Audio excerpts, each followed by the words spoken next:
Let's talk GMod, shall we? That's a name you probably haven't heard in a decade. Well, a decade ago, the game was a pretty big deal. This was the sandbox title of the late 2000s. This was Minecraft before Minecraft, Roblox before Roblox, VR chat before VR chat. Memes were plenty, chaos was king. You could do everything from throwing bathtubs to blowing up ice cream trucks. And it all dates back to 2004, when a modder by the name of Gary Newman decided to make a mod for Valve's shiny new Source engine.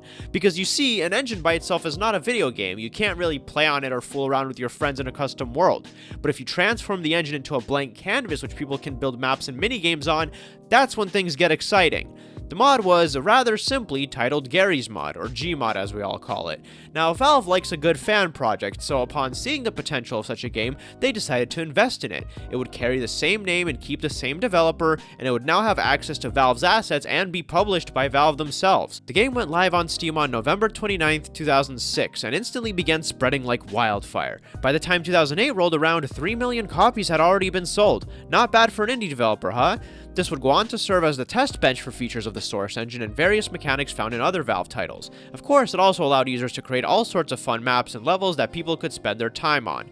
Nowadays, nobody really talks about the game anymore. There were some Nextbot memes a while back, but that's basically it. I mean, it is a 17-year-old title, can you really blame them? For most, it's just a relic from a more carefree, experimental era of gaming. And now that the Source engine is old enough to vote and everybody knows its features inside and out, it really doesn't spark excitement anymore. Now, Gary understands this, and in 2020 he announced s&box, something of a spiritual successor to GMod. Built on Valve's new Source 2 engine, the game would be a fully customizable sandbox experience designed to leap above and beyond what GMod was capable of. Shortly after the game's announcement, the developers began posting regular updates on their blog and social media pages, and we started to see a clearer picture of what the game is going to look like. The key difference with s&box is that it's not going to be centered around recycled Valve assets. I mean, sure, you'll still be able to fling G-Man across the map with a portal gun if you wanted to, but for the most part, it's going to be a catalog of user-made games, each with their own unique design and playstyle that matches the vision of the creator. You can even make VR games, which personally I think is the coolest thing ever.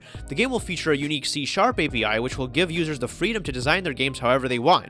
It's kind of like a modern, more customizable Roblox, especially with these goofy-ass default characters they showed off a while ago. Like, guys, I know you're trying to keep it simple, but can you choose something a little less cartoony, please? Because this just looks like a Tic Tac with arms and legs. Like, what the hell even is that? Now, this sounds cool and all, but it's been 4 years since the original announcement, and it seems like the game is nowhere near being in a finished state. To be clear, they're still posting updates and everything, so it's not like they stopped development, but this is not a lot of progress after 4 years. If you look at their blog today, the last few updates have been about things like we updated the movement mechanics or we upgraded the character animations, things that are usually done in early stages of game development. Remember guys, this isn't just Gary Newman alone working on the game. His studio has over 50 employees in it. It's not a huge number of developers, but it's enough that there should have been a lot more progress made by now. Facepunch did run a few developer previews recently, and those with access can already publish games as seen on their website, but from what I can tell, it's still very much a work in progress, and those games don't work as well as they're supposed to. The game did get a Steam page earlier this month, but it could still be years before that page has a download button on it. Now, to be clear, I'm not trying to rush these people. It's not like I'm itching to play the game and clenching my teeth saying, give it to me now! I'm just a little concerned because it's not very often we get good sandbox games, and this is one of the few developers that has experience with that genre, so there's definitely a lot of anticipation with what GMod's sequel is going to bring to the table. I've never even played the original GMod, and I'm still curious to see how this is going to play out, but the seemingly low amount of progress is kind of worrying. Is it a matter of funding? Are they working on another project right now? Who knows? I don't think it's going to end up stuck in a permanent alpha phase like Star Citizen, but there is a risk that the project could become frozen or flop on arrival if there's too many issues. But on the other hand, sandbox games are just a foundation that players build on, so I don't think there's that much that could go wrong.